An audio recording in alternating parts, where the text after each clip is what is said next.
Mother, are Post 40% bran flakes really the best tasting cereal of them all? Well, your father says so, and Father knows best.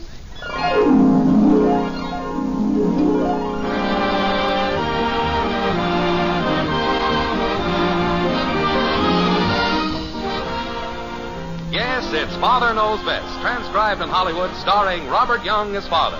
A half-hour visit with your neighbors, the Andersons. Brought to you by America's largest-selling bran flakes, Post 40% bran flakes, and by Instant Postum, the good-tasting drink that's entirely caffeine-free.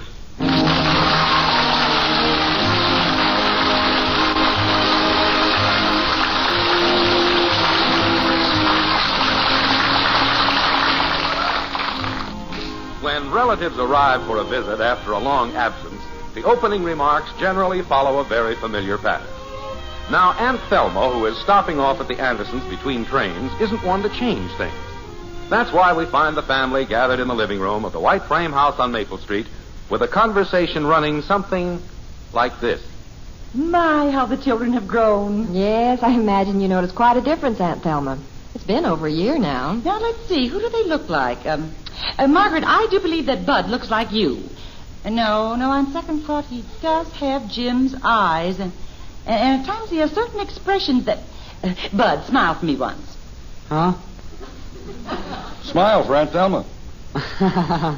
Oh, that was Jim, all right. That was me? And this is Kathleen. My, what a sweet little angel. Thank you. Bud. Margaret, I don't believe Kathy looks too much like you, or for that matter, Jim either. Oh? I don't see any resemblance in the eyes and the nose, and what is there about her mouth?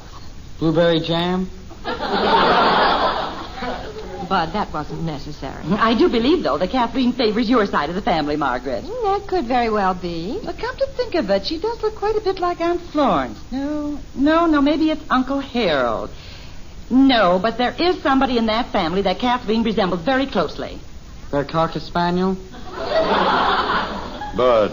I was just trying to be helpful. Somebody came in, Mommy. Oh, it's Betty. Betty, Aunt Thelma's here. Hello, Aunt Thelma. My, she's certainly growing into a fine-looking young woman. Thank you. I hate to be seen like this, Mother, but the most awful thing has happened. Just look at the back of my head. Your hair. Well, it looks like it's been chopped off. I was over at Janie's, and she was trimming my hair for the party tonight. Oh? And she was doing a wonderful job when that brat of a brother of hers came in and dropped a frog down her neck. Oh, no. Father, it's not the least bit funny. Well, it was lucky you weren't hurt. When Janie jumped, she gouged out a big chunk of hair. And she's been spending the last hour trying to even it up. Oh, dear. Mother, does the back of my head really look bad? From here, it looks like somebody forgot to replace a divot. Father, I'm not amused. I do believe Betty looks like one of the Mortensen girls. With that haircut, she looks more like one of the Mortensen boys. Mother, I'm not going to the party tonight. Oh, Betty, it isn't as bad as your father and Bud make out. It looks pretty bad. Kathy, you run out and play. Okay. I'm not even going out of the house until my hair grows in. Oh, that's a shame. Just one of the many problems in raising a family, Aunt Thelma. By the way, Aunt Thelma, how was your visit with Helen and Roy? Oh, just fine. Although, just between us, I did get kind of peeved at them. Oh? You know, when I sold my home and moved into an apartment, I gave away a lot of my nice things to the relatives instead of having them stored. Yes, you were very generous. Well, I gave Helen and Roy this very beautiful love seat, and I assumed that they'd prize it as I did. But lo and behold, I went down in their basement, and there, stored away like so much junk, was the love seat. Oh, dear. Frankly, I was furious, and I let them know it in no uncertain terms. You could hardly be blamed. I have no patience with people who can't appreciate beautiful things. By the way, I imagine you folks are getting a lot of enjoyment out of the lamp I gave you. Lamp? The one with the green glass shade and the gold tassels. Oh, that lamp. Well, I think I'll go out in the kitchen and put some water on to boil. You like posting, don't you, Aunt Thelma? Oh, yes. Good idea, honey. Do you use cream, Auntie? Yes, I do. Good. I'll go out and help pour the cream. Oh, never mind, Dad. I'll help Mom. Thanks. Thanks a lot. Very helpful children. I thought surely I'd see my lamp here in the living room. Well, we did have it here, but it made the rest of our furniture look so shabby. But you are using it. Oh, yes, of course. Where? In the playroom. The playroom. Oh, it was too good for your living room, but you put it in your playroom. Well, it was a matter of the lamp fitting in with the scheme of things. It's so distinctive. I see. Well, anyway, you haven't got it stored away someplace where it's nothing but a dust catcher. Oh, Jim. Excuse me, Aunt Thelma. Yes, Margaret? Now you've done it. Done what? Telling Aunt Thelma her lamp was in the playroom. Well, it was in the playroom until I couldn't stand the sight of the monstrosity. Dear, I realize it wasn't the prettiest lamp in the world. Margaret, I've won better-looking lamps than that throwing baseballs at milk bottles. So it wasn't too attractive. And that green glass shade. Everybody in the room looked like they had a bad ocean crossing. But, Jim, you know how Aunt Thelma is. Before she leaves, she'll want to see every room in the house, and when she goes into the playroom and there's no lamp, well, look out. Margaret, there's nothing to get excited about. I'll see that the lamp is in the playroom before she goes down there. Well, where is it now? It must be up in the attic with the rest of the junk. Honey, you brought this whole thing on yourself. When she first offered you the lamp, you should have politely told her that we didn't need it. Oh, I couldn't do that. She was kind enough to give it to us instead of leaving it with some storage company. And the storage company probably refused it. Margaret, I just adore your house. Well, thank you. I've been showing Aunt Thelma around. Is the water boiling yet, dear? No, not yet. Certainly like your kitchen. Wait till you see the playroom. Excuse me just a moment. Well, Jim, I thought we were going to... Be right back. Oh, Bud. Bud. What do you want, Dad? Look, while your Aunt Thelma and Mother and I are in the kitchen, I want you to go up to the attic, get Aunt Thelma's lamp, bring it down, take it out through the front door, then into the playroom by way of the side door. Why can't Kathy do it? Because this has to be done right. Now get going. I'll keep Aunt Thelma occupied in the kitchen until your mission is completed. Okay. Dear, your postum's getting cold. Coming, honey. Margaret, that certainly hit the spot. Now, if you'll excuse me... Won't you have another cup, Aunt Thelma? No, thank you. Cookies? No. Donut? No, thanks. Could we make you some toast? Dear. Well, she's had a long trip. I thought she might be hungry. Oh, indeed, I have had a long trip. That's why I want to get up and stretch my legs. Now, I don't want you two to worry about me. I'll just browse around the house. Why don't you wait a couple of minutes and I'll show you around? Oh, that won't be necessary, Jim. Now, as I recall, this door over here leads to the basement and playroom, right? Here, I'll go with you. Oh, now, Jim, I told you it really isn't necessary. Now, right here is the kitchen. Yes. I've been sitting in it for the past 10 minutes. And then, right off the kitchen here is the broom closet. Very handy. Well, there's the broom. And hanging right next to it is the mop. Yes. Each one has its own separate hook. So I see. Now, for a long time, Margaret hung the broom and the mop on the same hook. Didn't you, Margaret? Yes, I did. When did I put in that other hook? Oh, I believe it was about 4 years ago. No, I think it was 5 years ago. Well, I'm sure it really doesn't matter. Oh, but it does. It's amazing how much easier it's been for Margaret since she's had one hook for the mop and one hook for the broom. Jim, there's still a lot of the house I haven't seen. Then on the floor here we have the mop bucket. Yes. With wringer attached. Oh, goodness gracious, what was that? What was what? What, that noise? Noise? It sounded like glass breaking. Probably just Kathy dropping a bottle of pop or something. That crash? A bottle of pop? A king-size bottle. Jim, maybe you'd better investigate. I'm going to. You ladies stay there. Bud. Yeah, Dad? Oh, no. Look at that mess. I missed the top step. Yes, but it looks like you hit all the rest. I'm sorry, Dad. Well, I guess it serves us right. We should have told Aunt Thelma the whole ugly truth in the first place. I don't get you. That was the only reason I had you sneaking around, so that you could get her lamp down from the attic into the basement. But I didn't break her lamp. What? Well, when you told me to go up to the attic, I figured I might as well take that old fishbowl up from the garage. Well, you've been after me to store it in the attic. Oh. Well, then this mess is what's left of the fishbowl? Yeah. Do you want me to go up and get the lamp now? No. Why? Why? How can you stand there ankle deep in broken glass and ask a question like that? Well, I just thought... Get the broom. Betty. Oh, Betty. Yes, Father? Would you go in the attic and get Aunt Thelma's lamp? And when I tell you that the coast is clear down here... Father, I can't hear you. I said go in the attic and... I'll get it, Margaret. Hello. Yeah, it's for you, Betty. What do you want, Father? I'll explain as soon as you get off the phone. Now, hurry. Hello? Oh, hi, Peggy. No, Peg, I'm not going to the party tonight. Oh, it's a long story. Tell her you'll call her back. Who? Art Schaefer's going to be there. Oh, now I am sick. What? Trudy told Georgia that she'd seen Mary, and Mary had talked to Susan, and she'd overheard Art say to Barbara Betty, for Pete's sake. Father, please. I'm sorry, Peggy. Would you repeat that? Trudy told Georgia that she'd seen Mary, and Mary had talked to Susan, and she had overheard Art say to Barbara that... He didn't. He didn't. He didn't. Your needle's stuck. He didn't. He didn't. He did? Thank goodness.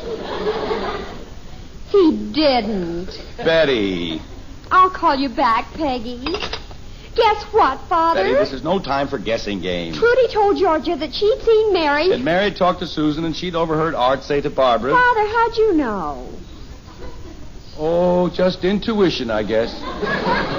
And Art told Barbara that he thought I was a very cute girl. He didn't. And that I had very beautiful eyes. He didn't. Father. Betty, all this can wait. And Art also said that I had the most beautiful hair he'd ever seen. And look at it now. Now, Princess. And he was looking forward to meeting me at the party, and now I can't go. Betty, come back here. Oh, well. I'll take a chance and go up to the attic myself. Oh, Jim. Oh, hi, Aunt Thelma. I was just thinking, you know my trunk is stored up in your attic. And while I'm here, there's several things I want to get out of it. Yeah. Can I get them for you? No, I'll want to look through the whole trunk. I know. I'll bring the trunk down. Oh, Jim, don't be ridiculous. Well, it'll be no trouble at all. No, you just come up to the attic with me, and I'll get along very nicely. All right. Let's go.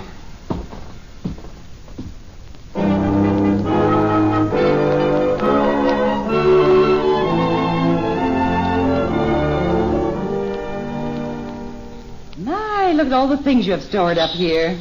Yes, look at them. Chairs, golf clubs, desks. Your trunk is over there in the corner, Aunt Thelma. End table, rug, bookcase. You know, Jim, I have a little confession to make to you. Confession? The way you've been fidgeting and squirming, I really expected to find my lamp up here. You expected to. You expected to? Yes. But now I can see that the joke was on me. It's not here. It isn't?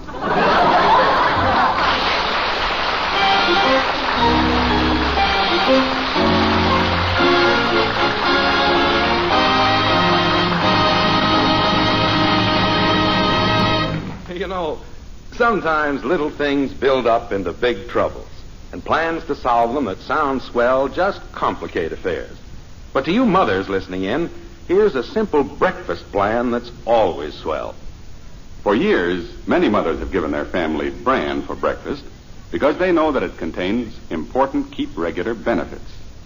Some women served it even when the folks weren't too excited about the flavor. That's why I've got such good news now. You see, something pretty wonderful has happened to bran. Today, new Post 40% bran flakes have a delicious new flavor called Magic Oven Flavor. More and more people tell us that because of this better taste and new crisper texture, they like it better than any other cereal. Now, Mother, that means when you serve Post 40% bran flakes, your family will get their ounce of prevention They're important, keep regular benefits. In a cereal they'll really like every day you serve it. So, when you think it over, don't you want to start serving Post Bran Flakes in your home? Remember, for goodness sake, eat Post Bran Flakes. So good and so good for you. Mother, the very next time you go shopping, be sure to get new Post 40% Bran Flakes. America's largest selling Bran Flakes. You'll see, they're good. And so good for you.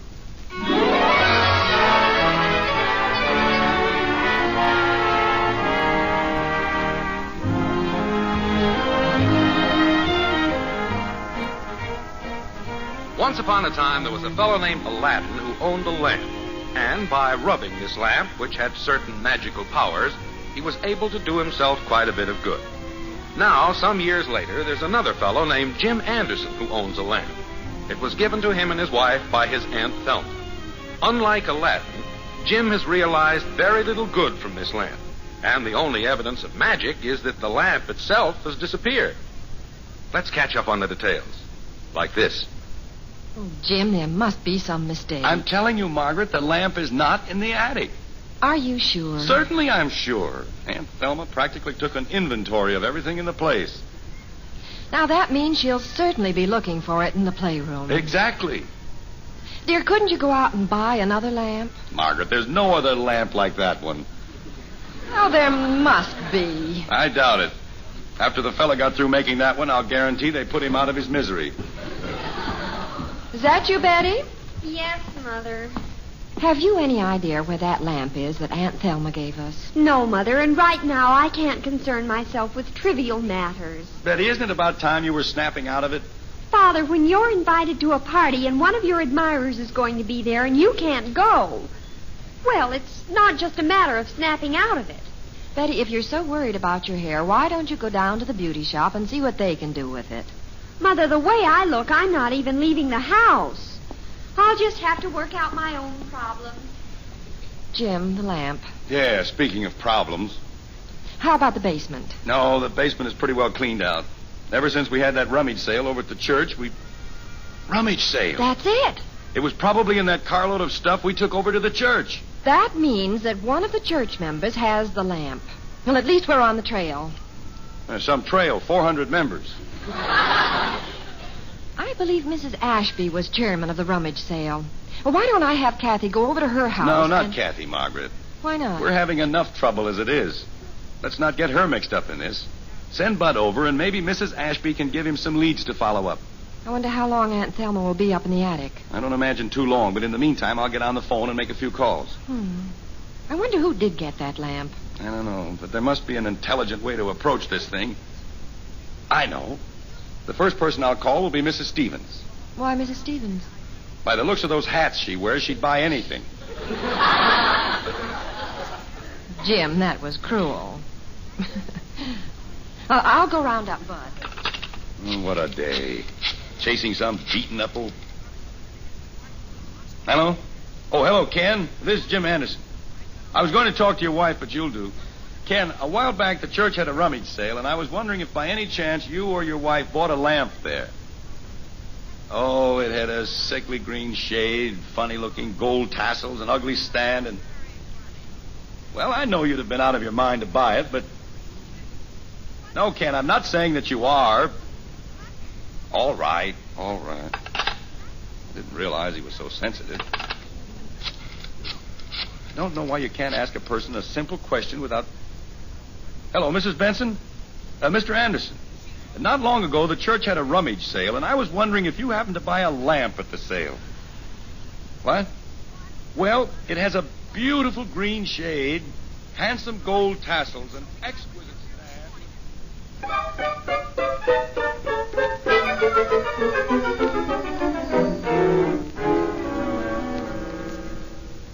Oh, Margaret. In the kitchen, dear. Any luck on the phone? No, I called about a dozen people. Where's Aunt Thelma? She just came downstairs. That's why I came in here. I just know she'll be heading for the playroom any minute. I think I've got her sidetracked for a while. She found an old family album up in her trunk. I talked Betty into looking at it with her. They're in the den. But after that, what? Well, frankly, honey, I've just about had enough of this whole business. I'm in favor of coming out with the truth about the darn lamp. Oh, dear, we can't do it now. We're in too deep. Mother, I'm dying. Simply dying. Betty, what are you doing here in the kitchen? I thought I told you to look at the album with Aunt Thelma. I can't stand it. Aunts, uncles, cousins I've never even heard of. Never mind. They're serving a purpose. We've got to keep Auntie out of the playroom. Stall for time. Margaret, have you seen this picture of Aunt Grace's boy, Donald? Oh, yes, I remember him. He certainly looks like his mother. Well, I have a few minutes left before I have to catch my train, so I think I'd like to go downstairs Say, now. I haven't seen that album. Oh, you haven't? Well, this picture here was taken over at Uncle Clyde's home. Mm-hmm. That's Uncle Clyde there. A nice-looking fellow. And who is that standing next to him? That's Cousin Owen. Oh. And next to him? That's Uncle George. Well, and next to him? That's Aunt Doris. I see. Now, where was this picture taken? We're down in Cousin Clyde's playroom. Oh. Oh, which reminds me. Yes? Next Tuesday is Cousin Clyde's birthday. Oh. Well, we'll have to send him a card. Make a note of that, Margaret. I will, dear. Send birthday card to Cousin Clyde. And over here is Aunt Lucy. Now, I'm sure you know her. Daddy! Oh, Daddy! Yes, kitten? Bobby Hartley is in our driveway with a lamp on his wagon. A lamp on his wagon? Oh, yes. They're sure putting out some fancy wagons these days. Now, imagine that. Headlamps. No, Daddy, I mean... Now, the other day I saw one with a tail light on it. But, Daddy, Yes, they're making some fine toys now. Come on, kitten. Let's take a look at Bobby's new wagon. Be right back, Aunt Thelma. Daddy, I didn't mean... I know what you mean, and for Pete's sake, don't mention the word lamp in front of Aunt Thelma. Why, Daddy? Never mind, just don't do it. But Bobby brought a lamp over to us. You can see it. There, through the window. Yes, I see it. Aren't you glad? Bobby said that he heard you were looking for one. I am, kitten, but not that kind. That's an old lantern. What kind are you looking for? Just don't worry about it. Now come back in the den while we visit with Aunt Thelma. That looks like quite a gathering in that picture. Yes, that was over at Aunt Martha's. It was a costume party. A costume party. Say, that's it. Excuse me. What's wrong with her? This solves everything, Father, but everything. Janie? Betty. Janie, I just had an idea that's super George. Listen, could you make your party tonight a costume party? Well, I know it's kind of late, but I'll help you call up the kids. You see, that way I can wear some sort of a costume, like a gypsy, and I could wear a bandana over my head and cover up my hair. Or I could be a Turk and wear a turban. Or you could put a bucket over your head and go as a paleface.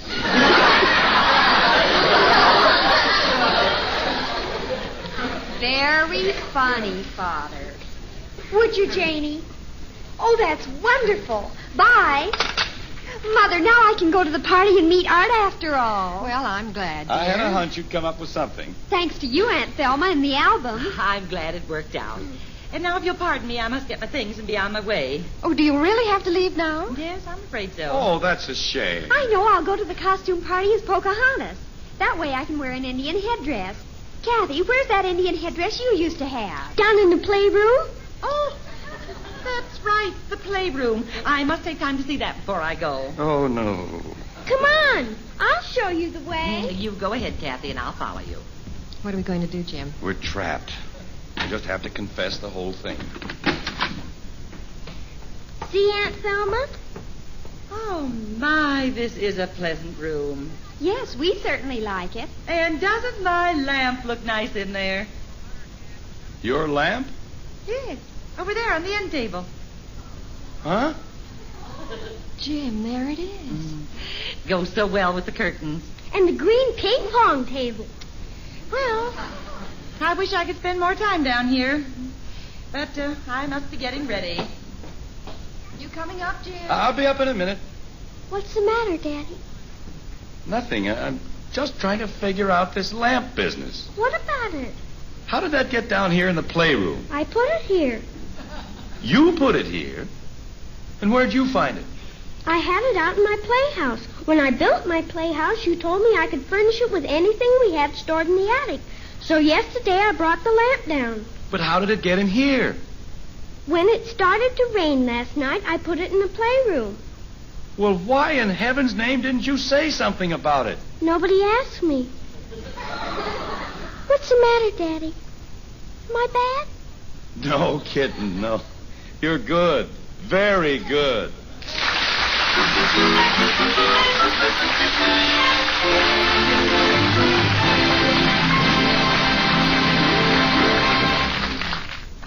Well, after all that, thank goodness things worked out all right for the Andersons. And now, before the final surprise of the show, here's a word from our star, Robert Young. You know, friends, quite often on our shows, some one of us will be enjoying a cup of Poston. Tonight, for instance, it was myself and Aunt Thelma. Well, that isn't all play acting. We think mighty highly of Postum around here. Not just because Postum's hearty flavor kind of grows on you, but, well, as Ed Prentice says, Postum contains no caffeine, none at all. So if you're like some folks who can't take the caffeine in coffee or tea, Postum is a right smart drink for you, too, isn't it? No caffeine, no coffee nerves. And believe me, you sleep. So how about getting acquainted with Postum real soon? That's Instant Postum, the good-tasting drink that's caffeine-free.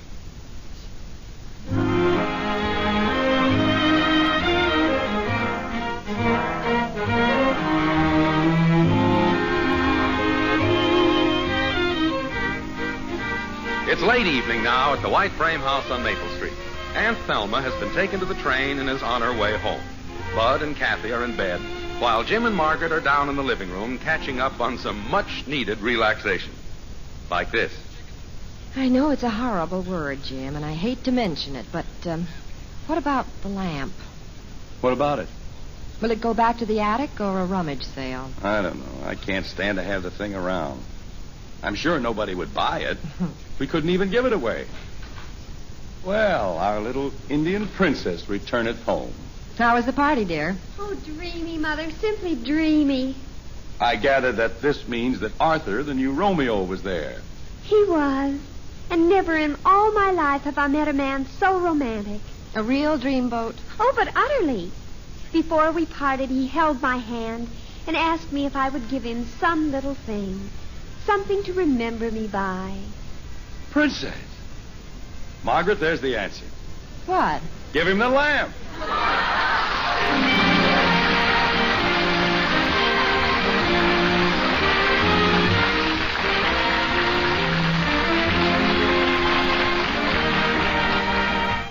Join us again next week when we'll be back with Father Knows Best, starring Robert Young as Jim Anderson. Until then, good night and good luck from the makers of Post 40% Bran Flakes, America's largest selling bran flakes, and Instant Postum, the drink that's entirely caffeine-free.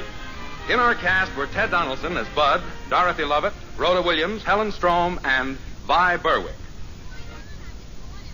Mom, I think you're beautiful. Well, thank you, Johnny. You're the most beautiful woman in the whole world. Thank you, Johnny. Mom, Yes, Johnny? can I have wheatmeal for breakfast tomorrow? Sure, make him happy, Mom, with the best hot cereal anywhere. Post Wheatmeal is packed full of solid nourishment, great for kids, and so wonderfully delicious. Post Wheatmeal cooks in just 3 minutes. Try rich, hot Post Wheatmeal with a picture of Roy Rogers on the package. Post Wheatmeal, the best hot cereal you ever ate.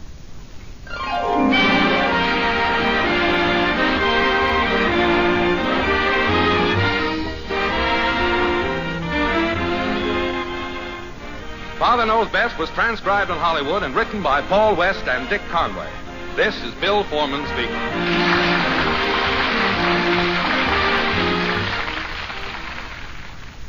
In some parts of our nation, clearing weather has opened highways which have been covered with snow, ice, and slush.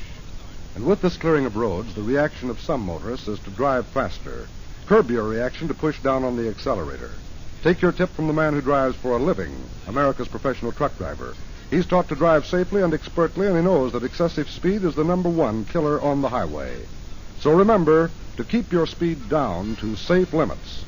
The life you save may be your own. Tonight, play Truth or Consequences on NBC.